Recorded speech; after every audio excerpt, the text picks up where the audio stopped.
Royal biographer Penny Junor believes the passing of the Queen's corgi Fergus over the weekend will mark yet another blow for the monarch, who has already experienced the death of almost all the people from her youth. However, Her Majesty will continue to put on a brave face and bear her personal heartbreaks with stoicism and dignity, the expert continued.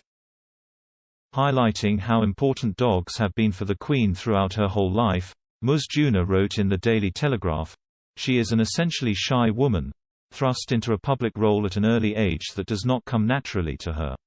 Around her dogs she can be completely herself, sure in the knowledge that they love her for who she is, rather than what she is.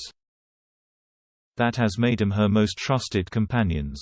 So yes, the sudden death of Fergus, named after her maternal uncle, Fergus Bowes-Lyon, who died in the First World War, will be devastating for Her Majesty. As noted by the royal biographer, the Queen is now left with another purebred corgi called Muick, named after Loch Muick on the Balmoral estate. She continued, "With almost every other person from her youth now gone, her parents, her sister, her husband, most of her close-knit circle of friends of similar age and background, it is one more blow that she will, in public at least, bear with the dignity and stoicism we all so admire in her." The Queen was reportedly given 2 corgi puppies by Prince Andrew while Prince Philip was in hospital between February and March. According to a source, the death of Fergus left the Queen devastated and upset those in her close circle. They told The Sun, "The puppies were brought in to cheer her up during a very difficult period. Everyone concerned is upset as this comes so soon after she lost her husband."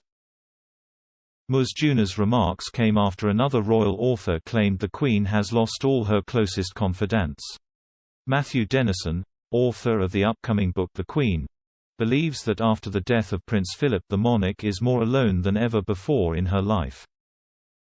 Writing in his new book, The Queen, the biographer said, "In her long role as monarch, the Queen has probably trusted fully just 3 people: her mother, her sister and her husband, a trio to whom she was closer than any of her children or friends. After the deaths of the Queen Mother and Princess Margaret in 2002, Philip was the sole remaining member of that group. With his loss, the monarch is arguably more alone than at any time in her long life." While Prince Philip's death was surely a hard blow for the monarch, the Queen has readied herself over the past few years for the loss of her husband of 73 years, according to the author. He said, "Decades of building her personal strength and resilience through a complete understanding of the isolation at the heart of the role of monarch has, as I will reveal, prepared her for precisely such a time." Prince Philip was often described as the monarch's most trusted advisor. Ian Lloyd, author of the biography The Duke, 100 Chapters in the Life of Prince Philip, discussed the key relationship and trust binding the Queen and her husband months before the Duke's death. He told Express.co.uk in March, "The marvelous thing of course is that the Queen can trust him 100%. I am sure she can also trust some of her courtiers, but you never quite know what's going to get out." The Queen herself publicly noted how important has been in her private and public life her husband.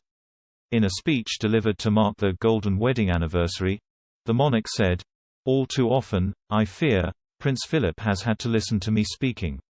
Frequently we have discussed my intended speech beforehand and, as you will imagine, his views have been expressed in a forthright manner.